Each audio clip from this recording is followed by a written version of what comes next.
Good morning and welcome to the Growth and Thriving Morning Mindset. I'm your host, Dr. Jerry Sunshine Novak, the biker psychologist. And this morning, I'd like to talk to you about an aspect of thriving that involves personal finance. And the idea here is the connection between personal finance and your personal narrative or your personal identity. So let's start with this. Not too long ago, Dave Ramsey shared a post where he listed the top 5 careers of millionaires. Number 5 was attorney, number 4 was management, number 3 was teacher, number 2 was accountant or CPA, and number 1 was engineer. So there's a couple of careers on that list that probably make sense. I think it's not a shock to many people that there are a lot of attorneys who are millionaires, a lot of engineers who are millionaires. There could be a couple of careers missing, right? We didn't hear surgeons or doctors or architects or investors, brokers. So there are a couple surprises on the list. The one that's maybe the biggest surprise, though, is that number 3 is teachers. And the reason that's a surprise is because teachers have notoriously low salaries. They don't make a lot of money. So how could they be on the list of having a lot of millionaires? Now, what I want to focus on today is not the techniques that they use, because there's probably various ones, right? Many of those teachers probably make sure they pay themselves first and put away money. They probably invest money into something that grows and pays dividends. Maybe they have side hustles or second jobs to increase their income. They probably avoid debt, things like that. But most of us also probably know some teachers who really struggle financially because they don't make a lot of money. And so what's curious to me is what separates one group of teachers from the other. And I'm not going to claim that this is the answer, but it is likely one of the answers. There's probably more than one. But what probably separates teachers who are millionaires from teachers who can barely scrape by paycheck to paycheck has to do with their personal narrative and their relationship to money. This reminds me of another idea that I heard a few years back. The idea was that if we were to take all of the money in the world and redistribute it evenly so that every person on planet Earth had the exact same amount of money, within 10 years, the millionaires would be millionaires again, and the people living in poverty would be in poverty again. And the idea that was presented to me was that the people who are wealthy now just know how to manage money and how to invest it and how to grow it. And people who are struggling and living in poverty now don't have the know-how or the understanding or the education of money. I suspect that explanation is partially correct, but probably a little oversimplified. What I would say probably is that in addition to education and knowledge of how to handle money and grow money and invest money, people who have wealth also have a different sort of relationship with money. Money serves them. It doesn't own them. It doesn't master them. Not the other. They don't serve their money. Money serves them. It's a servant and not a master. And as a result, their relationship with money is probably much less emotionally entwined, and there's much less of a sympathetic fight or flight response when it comes to dealing with finance. So that's where your personal narrative or your personal identity comes in. And this is where I'd like to focus. There are not very simple, easy techniques for this. This is going to take some practice and some repetition.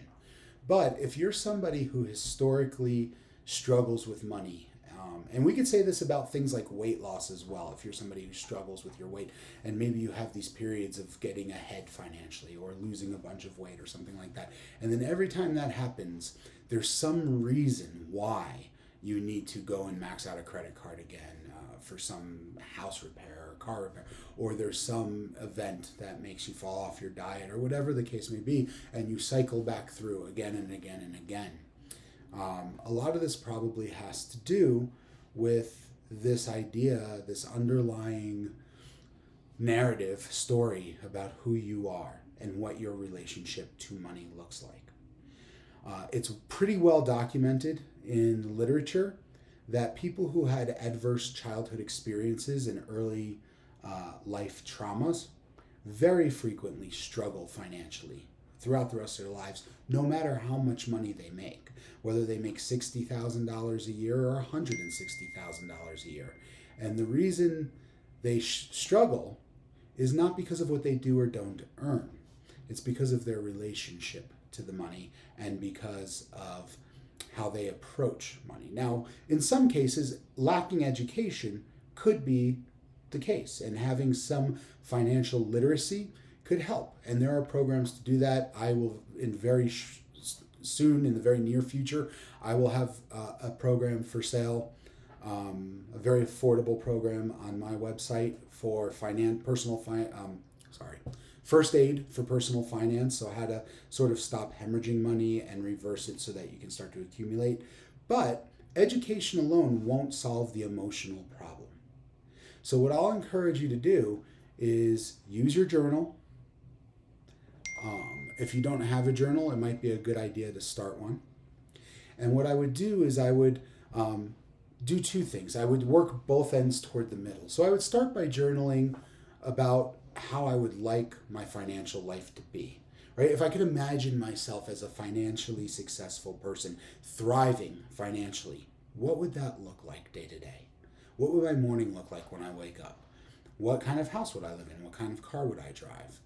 By the way, if you would live in a mansion and drive a Maserati, that might be part of the problem. Financially thriving people live below their means as part of the equation. Billionaires can live in mansions and drive Maseratis. Millionaires, the most common car that millionaires drive are Toyotas.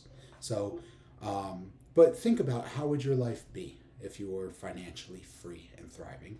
And then on the other side with the journal, write about how things are now.